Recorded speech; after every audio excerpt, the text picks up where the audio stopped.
Alors bonsoir les amis, la belle communauté d'amour. Donc me voilà comme promis en live pour vous parler des regrets. Depuis La Roche-sur-Yon en France jusqu'à demain matin. Alors, je vais vous donner une bonne raison de pourquoi c'est important de vivre sans regret. Salut Daniel! La plus grande raison que j'ai apprise pour vivre sans regret, c'est parce que vous apportez avec vous, quand vous arrivez à la fin de votre vie, à votre fil d'arrivée, en grande partie, ce que vous avez fait de ce que vous avez vécu. Et ça, plusieurs d'entre vous le savez, ce sont les milliers de personnes en fin de vie que j'ai accompagnées qui me l'ont rappelé, y compris mon mari, bien sûr. Donc, ce genre de témoignage, j'en ai eu encore et encore. Donc, de là l'importance de se souvenir de ne pas vivre en fonction de regretter quelque chose, de vivre pleinement. Et c'est vraiment de ça dont je vais vous parler ce soir. Donc, qu'est-ce que les personnes en fin de vie regrettaient le plus? Confidence pour confidence. Donc, ils regrettaient d'avoir oublié l'essentiel. Ils regrettaient d'avoir nourri l'essentiel. L'essentiel étant à leurs yeux l'amour. Donc, ils regrettaient d'avoir pris des moments avec leurs proches. Ils regrettaient de ne pas avoir dit à l'autre qu'ils l'aimaient. Ils regrettaient de ne pas avoir révisé leurs priorités, c'est-à-dire qu'est-ce qui est vraiment important pour moi. Est-ce que c'est par exemple de dire à mon enfant que j'ai pas le temps de passer du temps avec lui parce que j'ai une émission de télévision? Ou est-ce que ce serait peut-être plus important justement de nourrir l'essentiel? Donc vraiment de se rappeler pourquoi on est ici, qu'est-ce qu'on fait sur Terre, qu'est-ce que j'apporte avec moi quand je vais mourir. Et ce sont essentiellement des souvenirs d'amour. Donc, autrement dit, qu'est-ce que j'attends pour nourrir des souvenirs d'amour? Ce sont ce genre de regrets qu'avaient les personnes que j'ai accompagnées en fin de vie. Aussi, les regrets d'avoir continué de nourrir à l'intérieur de soi ou d'avoir de l'amertume pour des choses qui n'étaient pas réglées. Ce que j'appelle en bon québécois d'avoir des crottes sur le cœur.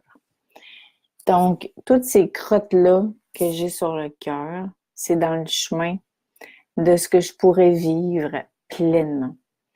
Et c'est dommage d'arriver à la fin puis d'arriver avec ce genre d'amertume, d'histoire pas réglée ou que j'ai choisi de continuer de nourrir dans le sens de pourquoi elle m'a fait ça, pourquoi elle m'a pas fait ça, qu'est-ce que gna gna gna, et puis elle aurait pu, j'aurais dû, aurait fallu, ce genre de trucs-là. Donc, les histoires non réglées faisaient partie des regrets que les gens nourrissaient.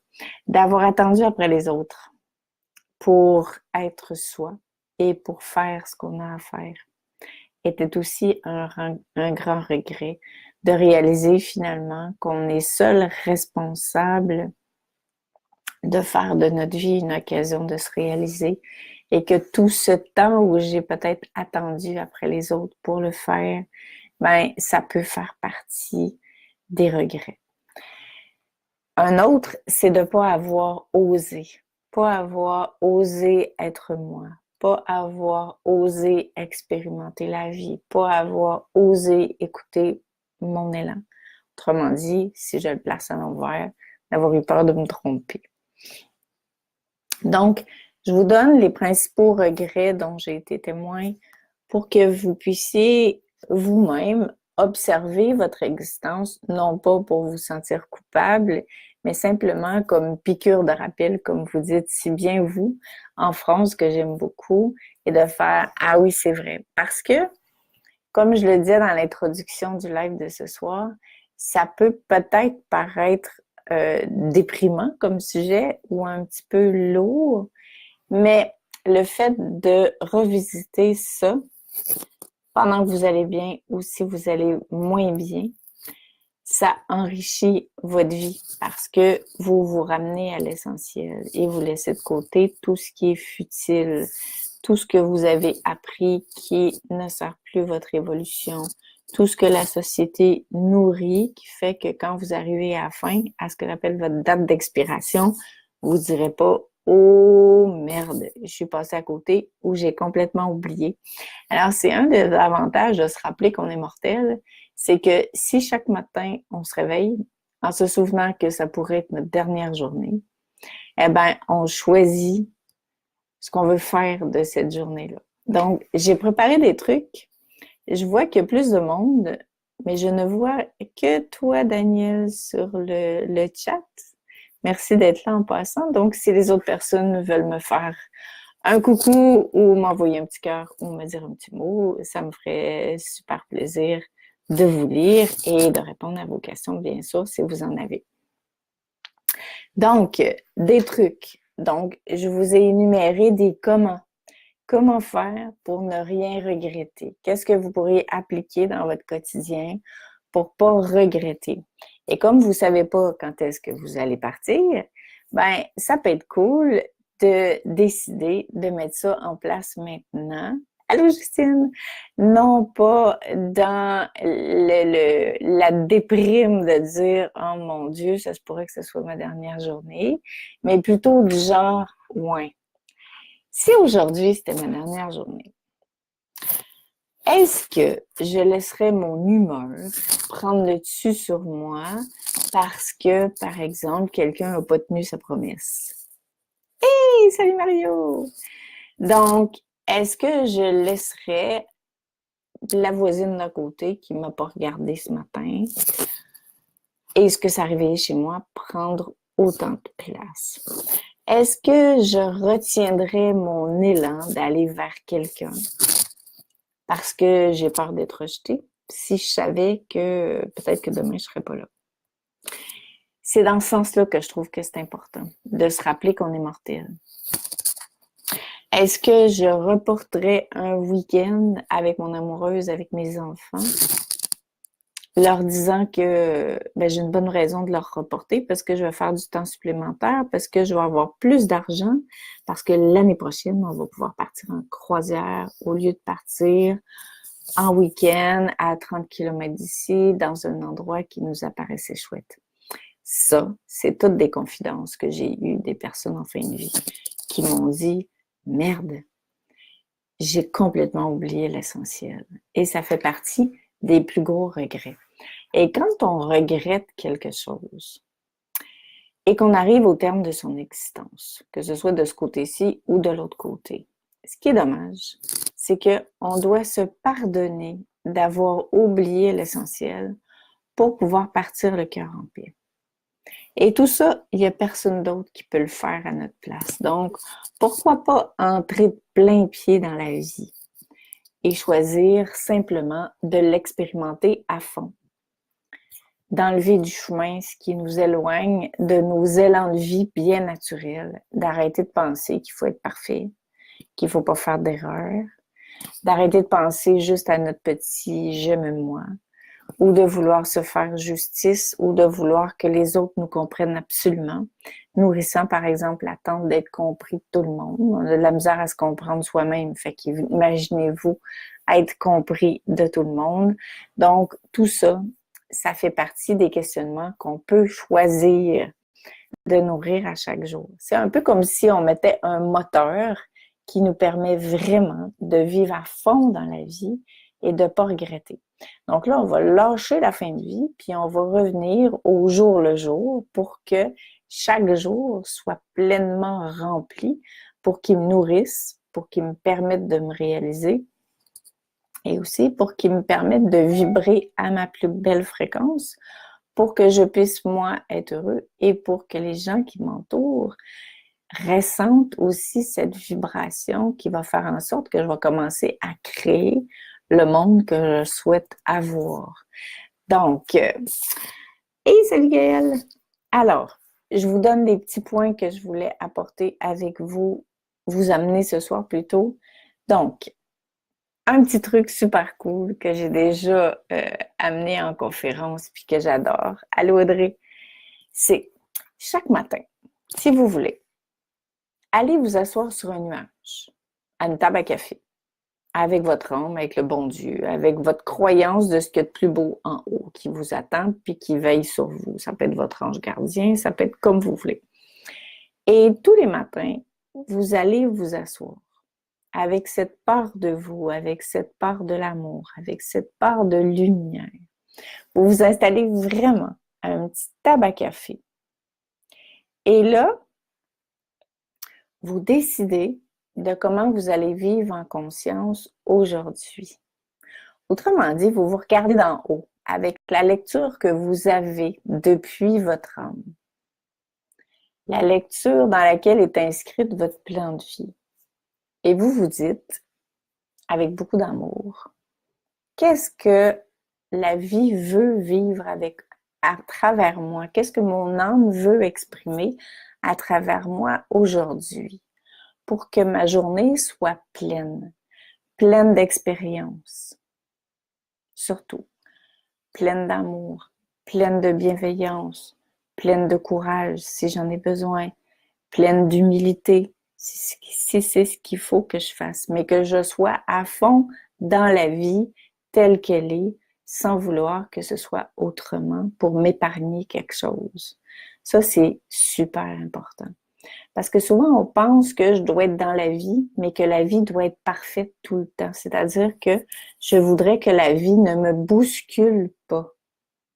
Et je peux choisir de regretter les paroles que j'aurais prononcées ou les choix que j'ai faits qui ont fait en sorte que j'ai l'impression que la vie m'a bousculée.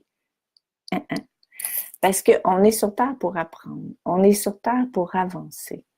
Donc, ne rien regretter, ça veut dire choisir d'être dans la vie pleinement telle qu'elle est. Donc, si j'ai posé un geste et que mon mental est en train de me dire que je devrais regretter ce que j'ai posé, parce que, par exemple, je ne suis pas compris, c'est à moi de changer ma définition de la vie pour que ça devienne une occasion d'avancer, d'évoluer, de grandir en conscience. Et si je redéfinis ce qui me pourrit la vie, c'est mon deuxième truc, je n'ai pas de regrets. Parce que souvent, les regrets sont assis sur une définition de la vie qui est erronée. Carrément. J'ai pas compris pourquoi je suis sur Terre. Donc, coucou Agnès et Stélia.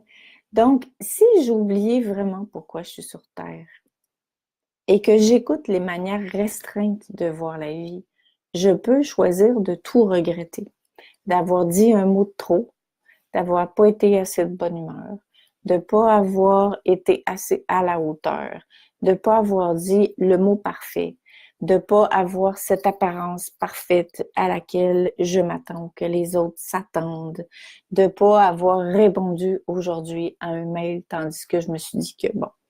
Alors, il y a cette espèce d'équilibre à trouver entre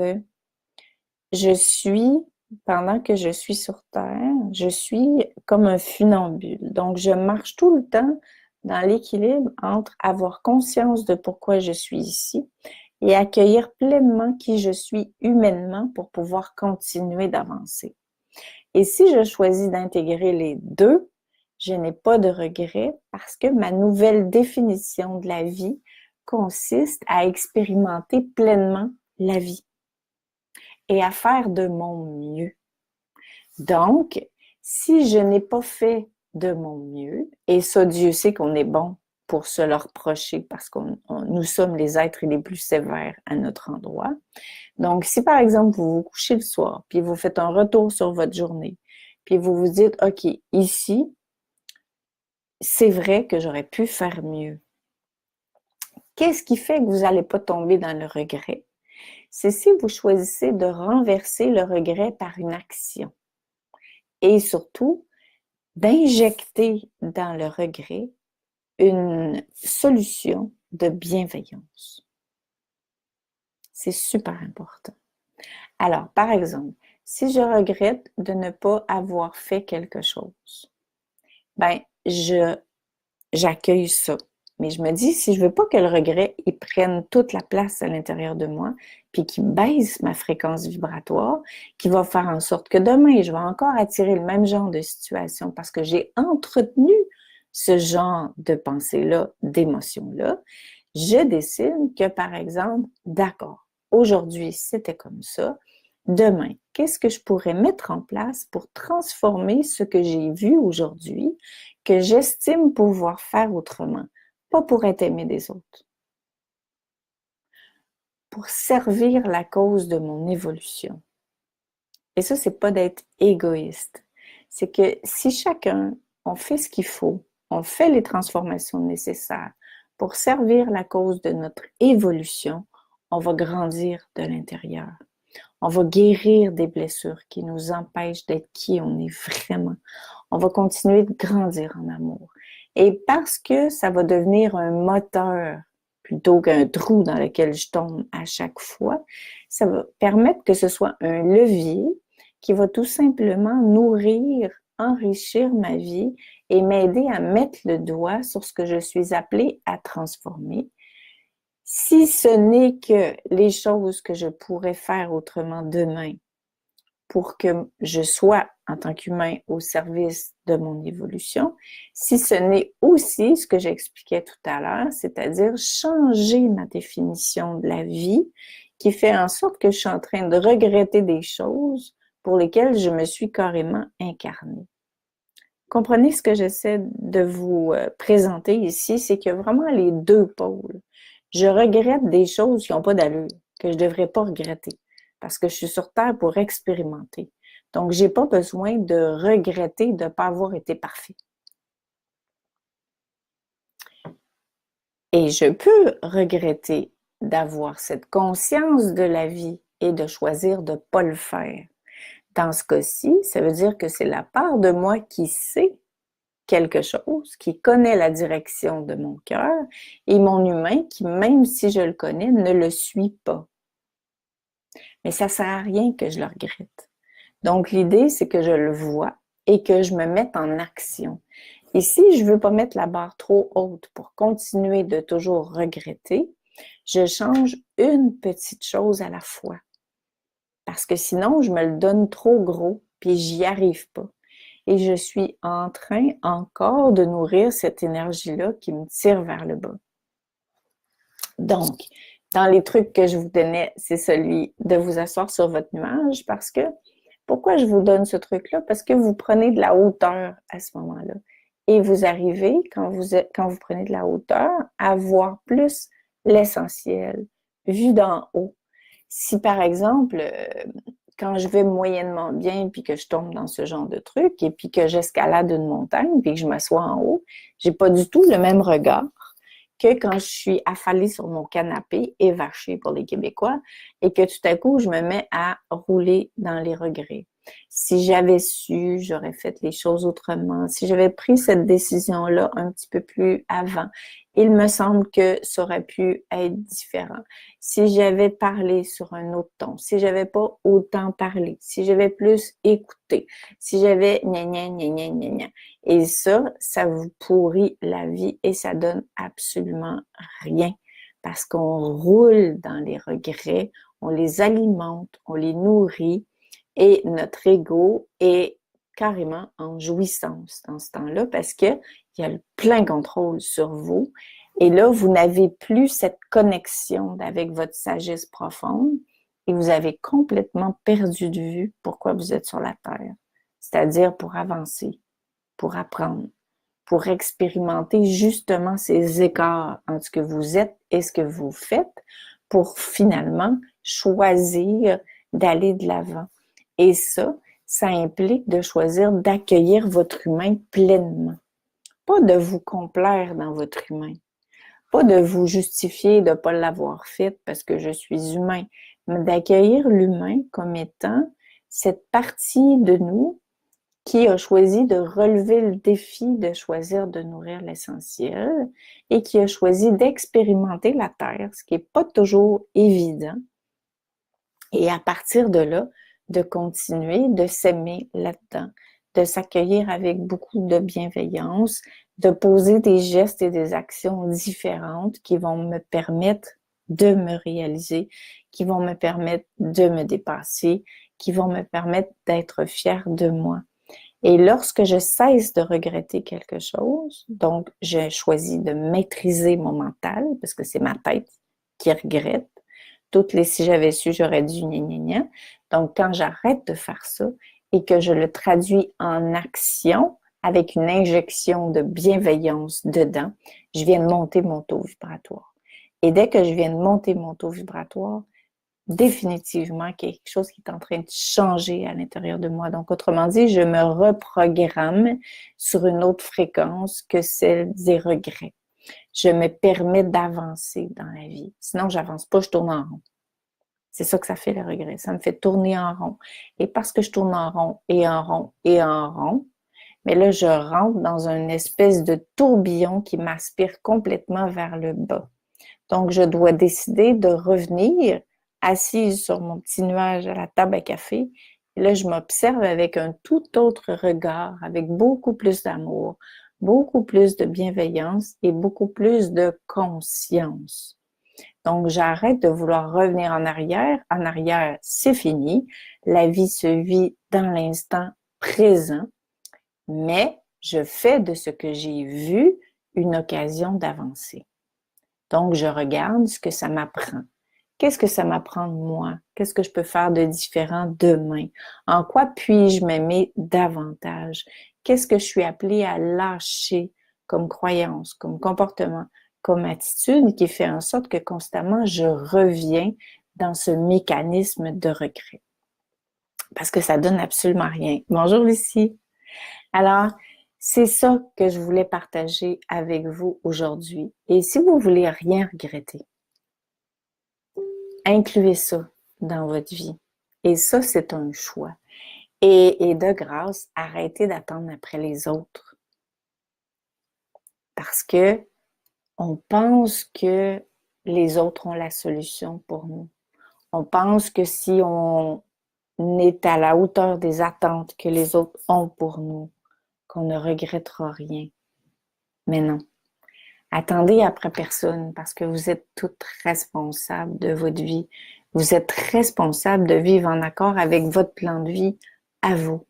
Et si dans votre plan de vie est inscrit que actuellement vous êtes dans un passage difficile parce que vous vous êtes donné le mandat d'apprendre quelque chose, ben accueillez ça sans regretter ce qui a provoqué ça. Parce que du point de vue de l'âme, c'est jamais vu de la même façon que du point de vue de l'humain. Et plus on accueille ce qui est là dans l'instant, sans vouloir que ce soit autrement, plus on a les éclairages pour nous permettre de le transformer. Et rappelez-vous, quand vous arrivez à la fin de votre journée et quand vous arrivez à la fin de votre vie, c'est ce que vous aurez fait de chacune de vos expériences que vous allez apporter avec vous. C'est pas le nombre d'heures que vous avez regretté de le faire autrement. Alors, peu importe la difficulté de l'expérience, vous apportez avec vous ce que ça vous a permis de devenir, de comprendre, de voir, de guérir. Vous n'allez pas monter au ciel en disant « celle-là, elle était plus grosse que celle-là ». Et puis, c'est pas ça. On va pas faire une analyse des expériences. On va regarder en quoi j'ai choisi de rebondir à ce qui m'arrivait et en quoi j'ai appris à maîtriser mon mental pour pas tomber dans cette spirale qui me tire vers le bas. Les regrets, c'est ça. C'est une spirale qui me tire vers le bas et c'est une fausse croyance que je dois être parfait pour être sur Terre. Je suis déjà parfait sur un autre plan et ma vie, elle est parfaite telle qu'elle est parce qu'il m'arrive ce que j'ai besoin d'apprendre. Carrément. Et quand je commence à comprendre ça, je commence à mettre de l'humilité dans ma vie aussi. Je commence à mettre de la simplicité dans ma vie. Je commence à mettre de l'authenticité dans ma vie. Et j'arrête de vouloir que ce soit différent pour que ce soit bien aujourd'hui. Je suis d'accord que tout ce que je vous dis, c'est comme pas évident à intégrer, mais c'est super important. Salut Morvan, merci pour ton commentaire. Donc, les regrets sont un peu comme le doute. Ouais. C'est une expression du mental qui essaye de retourner dans le passé. Le doute, il est plus présent en lien avec la confiance en soi, la peur d'expérimenter, la peur de se tromper. Les regrets, c'est comme si on a déjà constaté qu'on s'est trompé puis qu'on a fait une erreur. Puis là, on essaye de revenir en arrière pour voir qu'est-ce que j'aurais pu faire autrement qui aurait fait en sorte qu'aujourd'hui, ça serait mieux. Est-ce que tu vois, Célia, la différence entre les deux?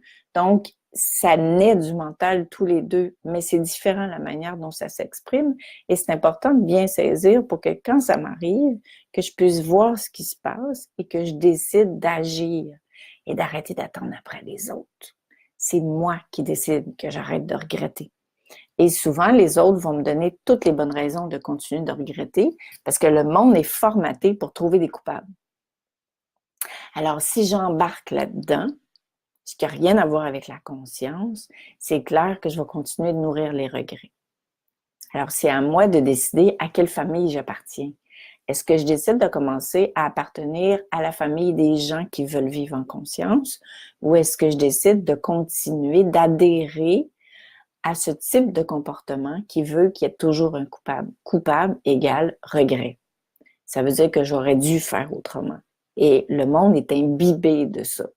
Et c'est pour ça que je disais qu'il faut arrêter d'attendre après les autres, parce que c'est chacun de nos propres changements qui va changer le monde. C'est comme ça que ça va se passer. Donc, je dois décider que je deviens mature spirituellement, moi, pour que moi, ma vie soit meilleure, pour que ma vibration change et pour que le monde change, parce que moi, j'ai choisi de changer ma vibration. J'ai arrêté d'attendre que les autres me confortent, me confirment, me disent que ce que j'ai fait était correct. Je le répète, c'est pas de la tarte de vivre comme ça, mais plus on sera d'individus à se soutenir pour vivre comme ça, plus on va s'épauler, plus on va être authentique en se disant quand c'est pas facile, puis en allant chercher le soutien pour le faire auprès de gens qui choisissent de vivre en conscience comme vous, plus on va y arriver parce qu'on se sent tout seul quand on tombe là-dedans. C'est là la difficulté de toujours dire et faire, c'est moi qui dois décider. Ben oui. Donc, ça fait partie de vivre en conscience. Et on est toujours appelé à voir quelque chose de différent. Et en conclusion, ce que je vous dirais, c'est que j'ai assisté une fois à une conférence d'une psychiatre il y a quelques années, dans une période de ma vie où j'étais à fond dans les regrets, ou plutôt les regrets étaient à fond dans moi. Et elle disait que plus on nourrit les regrets, plus on libère une substance qui nous fait sentir encore plus déprimés. Physiquement, c'est physiologique. Et si vous voulez un truc pour sortir de ça, en plus de ceux que je viens de vous donner, le sien, c'était activez-vous. Quand vous tombez là-dedans, dans cette spirale-là, bougez. Bougez pas de manière inconsciente. Bougez dans le sens où si vous choisissez de sortir de la maison, puis marcher autour du pâté de maison, vous allez vous activer physiquement, vous allez changer d'énergie de place et vous allez libérer cette substance qui s'est sécrétée parce que vous avez choisi de nourrir les regrets. Et de grâce, regrettez pas d'avoir nourri les regrets, parce que là, vous êtes dans le marbre. Donc, allez pas là.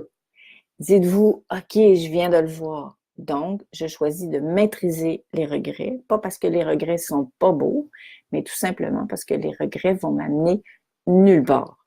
C'est carrément ça. Et là, on décide, salut ma belle Nadine, on décide de ce qu'on veut faire du reste de notre vie. Et on se ramène avec l'ultimatum de système à dernière journée, système à dernière semaine. Pensez aux personnes en fin de vie qui sont nos enseignants. Et dites-vous, est-ce que j'ai envie de me retrouver sur mon lit, je dirais pas mon lit de mort, sur mon lit de départ, à mon propre fil d'arrivée, et de continuer d'amener ça avec moi? C'est vous qui décidez. Donc, au jour le jour, essayez de vivre dans cette conscience-là. Et quand vous avez des regrets, prenez de la hauteur, décidez de ce que vous en faites, posez une action et injectez dans vous une grosse piqûre de bienveillance. Donc voilà les amis. Alors je vous embrasse super fort, ceux qui sont arrivés à la fin. Si vous voulez réécouter la vidéo, je pense que ça vaut quand même le coup. Et puis on se retrouve la semaine prochaine pour un autre live. Salut, gros bisous.